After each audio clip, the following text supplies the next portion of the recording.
آخرت میں میزان اور پل صراط۔ آخرت کے روز نفسا نفسی کا عالم ہوگا اور کوئی کسی کے کام نہیں آئے گا۔ اگر کوئی چیز کام آئے گی تو وہ اس کے اپنے اعمال میزان کے ذریعے تولے جائیں گے۔ سب لوگوں کے اعمال کا وزن اس میزان میں دیکھا جائے گا۔ میزان یعنی کہ ترازو۔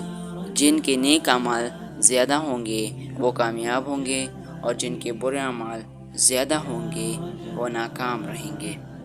قیامت کے دن سب لوگوں کو ایک پل سے گزرنا ہوگا۔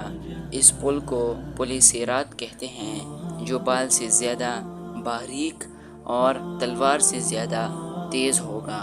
کامیاب لوگ اس پل پر سے سلامتی سے گزر جائیں گے، جبکہ ناکام لوگ اس پل سے گر کر دوزخ میں چلے جائیں گے۔